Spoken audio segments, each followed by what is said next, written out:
Thanks for joining me here. It's the start of a new month, which means it's the start of a new challenge. And it's becoming fall, and I think everyone's most memorable thing about fall is leaves changing. So I think this month we're going to do the theme Fall Foliage, so leaves.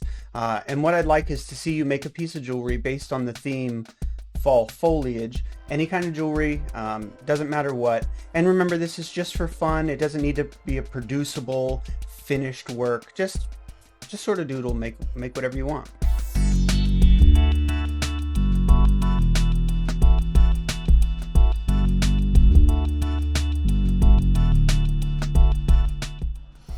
Cool. And yeah, I think this is a great idea, especially because I spent some of the summer working on creating a bunch of Z tools, in other words, assets for our members.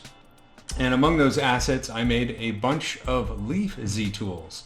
So what a perfect time to play with these things and see what we can do with them in terms of jewelry. So I spent just a few minutes this morning fooling around with creating like a bangle. So I'm going to show you how to recreate something like this, and also give you an idea of how the Z tools work, how you can turn them into insert mesh brushes, and so on. One of the approaches I like to take in ZBrush, especially with making things like jewelry, is a very modular approach. So rather than every time I make a piece of jewelry, just starting with something and making it and there you have it, instead of doing that, what I like to do is create assets that I can then recombine in different ways. And ZBrush is really great at this because we have insert mesh brushes, which is one of the many tools that makes a modular approach to jewelry sculpting possible. So let me show you what I mean by that. So some of the Z tools that I made involve leaves, and like I said, these are available for our members. Comes with membership, and the way they work is I have these collections. So if we take a look right here, you can see I have a very simple leaf geometry, right? And within the tool, there's 10 subtools. So as we go through these, you can see I've just made some really nice, simple templates that can be subdivided and sculpted and incorporated into various jewelry designs. So we have the simple ones right here that are very low poly and easy to work with. And then I created a bunch of variations. So I have a bunch of these.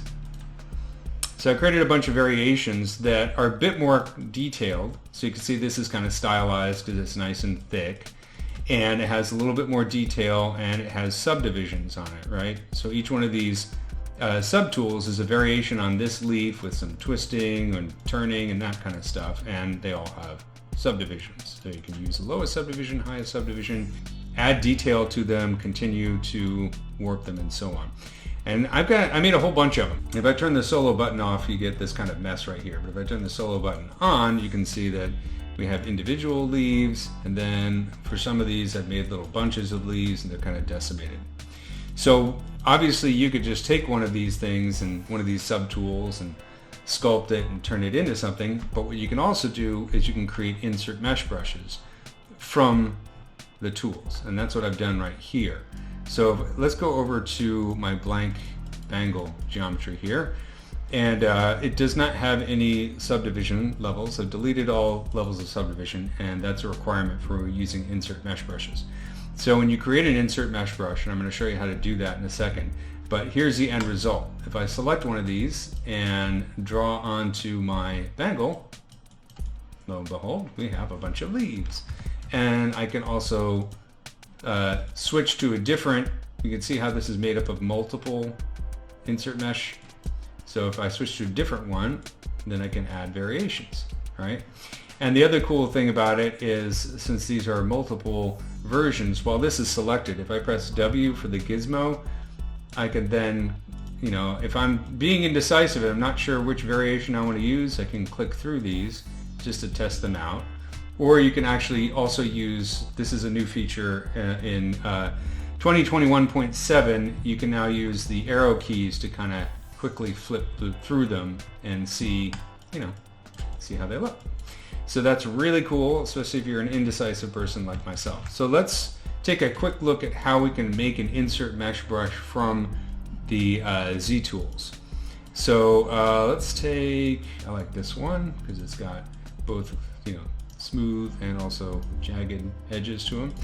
And what I've done is, I'm going to set these all to subdivision level 3, just about in the middle, just so that they're not too heavy. And then I'm just going to go into the brush palette, and I'm going to go down here and choose under Create. So we have the little Create subpalette, Create Insert Multi-Mesh. So click on that, and after a few seconds, you can see now we have our new Insert Multi-Mesh brush. And now, of course, what you can do, so you don't have to do this every single time, is I can go into the brush palette and then just save this. So I'll save it, and we can call it leaves or whatever, and then anytime I want to use it, I can load that brush into ZBrush and use it as a brush. Or sometimes what I like to do is I'll just create one from whatever subtools I have. But the basic idea is it's going to create an insert mesh brush where each one of these subtools becomes a different insert up here. And you can see they use the names as well. Okay, so that's pretty straightforward. So now let's play around with this. And I'm going to go back to my blank Bangle here. And then of course we can play with radial symmetry. So I have radial symmetry turned on the Z axis, and I'm actually going to set this down to 8. So now I have an 8 count, and let's choose one of these leaves. I'll just choose the simple one right here and just drag it out. Once you drag it out, it's going to mask the other geometry. And at the moment, this is all within one subtool, so that's important to keep in mind. I'm going to turn off perspective because I like to work with perspective off. So now I have this. And if we turn on the polyframe, I just wanted to point out, so we have a polygroup for each of these leaves, and then the Bangle geometry is turned into several polygroups right here. But what I'd like to do is I'd like to separate these by polygroup. So while this Bangle geometry is masked, you can see it's masked because it's dark gray. I'm going to press, let's turn on this so it's easier to see, Control W. What Control W does is it just creates a polygroup from the masked geometry. So this, this is kind of light green and this is a different shade of green, but they're actually different polygroups. Let's turn off line, you can see. Okay, so the reason polygroups is useful is it'll make it easier if I want to separate these into subtools later on. So let's add a different variation, a different leaf, just to give this some variety. So I'm going to click on this insert mesh object right here, the one with the jagged leaves, and let's drag that out. You can see it's shaded blue, that's indicating a different polygroup. And after I let go, everything else is masked. So this is masked, and this is masked, which means I can go and use the gizmo, so press W for the gizmo, and maybe play with the placement of these a little bit. And since I have radial symmetry on, it will work with each one of them. So let's play with this a little bit, the position, the scale, and so on. And of course we can also make adjustments with our brushes. And so I want to switch to the other leaves so I can adjust them as well. So to do that, I'm going to clear the mask. And with the gizmo activated, I'm going to Control Shift click on these leaves, and that just masks everything else.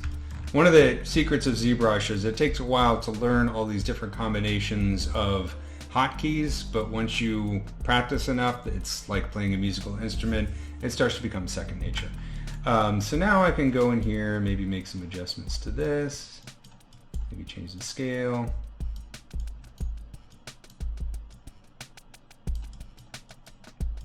Just get a position like that, and maybe I want to create some kind of overlap.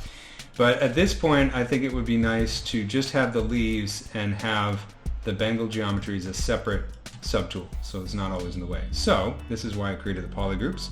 I'm going to Control drag to clear the mask. I'm going to press Q to switch to brush mode, and I'm going to Control Shift click on the Bangle geometry. That just hides the leaf polygroups. So the leaf polygroups are still there, they're just temporarily hidden. And now what I can do is go into the tool palette here, and I want to go down to the split section, and I'm going to choose split hidden. So that'll just put the leaves as a separate subtool. So split hidden, now we have our leaf subtool, and we have our original Bangle geometry. So this is nice because this is one of our templates that we make available for our members, so I already know that this is the correct size for like a medium-sized bangle. So now I can go over here, and there's several things I could do in order to kind of adjust this a bit more. If I take the move brush, and I still have symmetry on, yes I do, and start moving this around, this is cool. You can see I'm moving all the leaves at once, right? Which is okay, except for the fact that maybe I just want to move the green leaves and not the blue ones. So a couple things you can do. Obviously I could Control Shift click on this and then do Control A to mask all, and then I have these are masked and these are unmasked. That gets a little tedious. There's another setting that I really like to use that is buried in the brush palette. But here in the brush palette, if we go down to auto masking, see this slider right here, mask by polygroups? It's one of my favorite sliders in all of ZBrush. If I set this all the way up to 100, now ZBrush is going to pay attention to which polygroup I'm working with, or I'm touching while I'm sculpting. So now if I need to tuck this underneath and over here, I don't have to constantly worry about masking and unmasking these polygroups. It makes it a much more fluid situation because ZBrush is smart enough to know that when I'm clicking on this polygroup, don't adjust this polygroup and vice versa.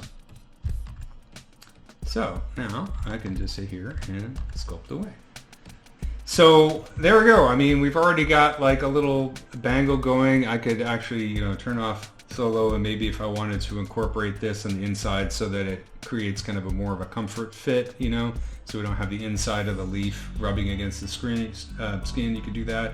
And then of course, there's also all kinds of cool things you could do with these Z tools. I could make this, into a chain or something like that. So it's really kind of cool and flexible. I wanted to show another kind of possibility. So let's take our bangle geometry. I'm going to hide this subtool and I'm going to duplicate this. And I'm going to press W for the gizmo. Let's turn off symmetry for a second. I'm going to click on this button right here, which is going to put the gizmo at the center. And then I'm going to hold the Alt key and click on this button right here, which is just going to fix the gizmo so now it's aligned with the world. And now I can drag this out to make it a little bit thicker. Let's hide this one.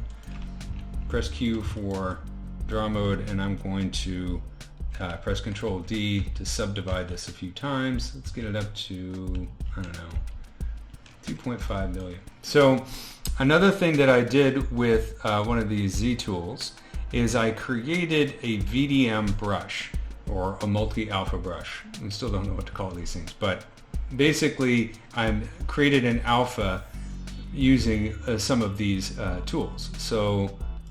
And I made it into a brush, and it's called Leaf VDM. So this is the brush right here, and if I go in here and drag on my, turn off this, and it's a little bit easier to see.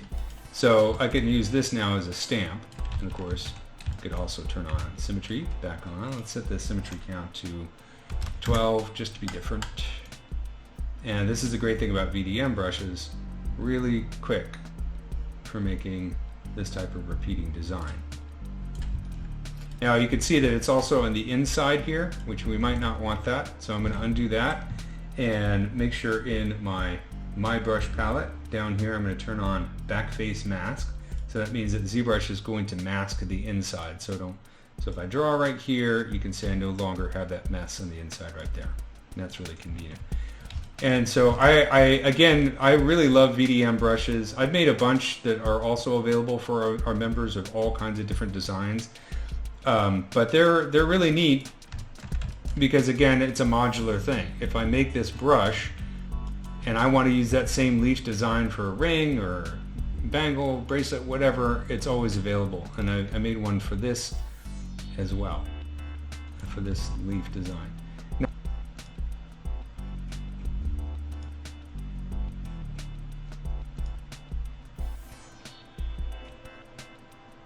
So you can see when you overlap a little bit, it actually does a pretty good job of not creating too much nastiness. I mean, that's easy to clean up. But it's a true 3D alpha. In other words, you have overhang it's going to capture that as well. And I could always go in here with a smooth brush and clean up anything that I need to clean up. But pretty slick. So there's a few ideas for our leaf challenge for September.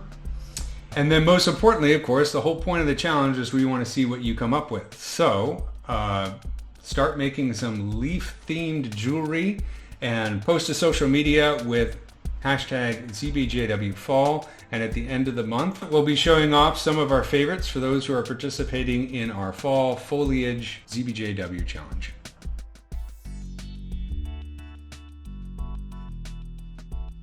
All right, so I'm loving this one already because it's one of my favorite Simpsons characters. It's either Kodos or Kang. It's hard to tell. That's awesome. I love it. Okay, the truth is out there. That's awesome. So he's mixing 90s references, Simpsons and X-Files. You gotta love it. Oh yeah, so he has a nice rendering of this too. That's cool. I love the ice cream cone. This one's a good one. I like this a lot. This top bit, I believe, actually spins on top of the ring. Oh god. I don't know how you're going to produce that, especially with the glass, but hey. But they don't need to be producible. This is just yeah. Okay. Just the thought process. It's brilliant though. That's awesome. That's kind of pretty. It's kind of Giger-esque there. Oh, I see. Yeah, that's the same ring, but a white render. Yeah, that's nice. It's easier to see that one. I like this. Yeah, I like this one. This one is my personal favorite right now. Oh, this one's kind of cool. Is a predator-esque. So this one speaks to my love of arthropod designs. So I like this one too. I like the little eyeball. Very creepy. So yeah, so there's some really cool, cool UFO-inspired jewelry designs. All right, so thanks for watching this. I hope it's given you some inspiration for your own jewelry designs. Always remember to like and subscribe. So we'll be doing this every month so you get more and more inspiration, and you also get a really good sense for what's going on at ZBJW with our members and all of the other cool stuff that we offer for that. And until next time, this is Eric Keller, and thanks Henry for helping me out with this video, and we'll see you guys next month.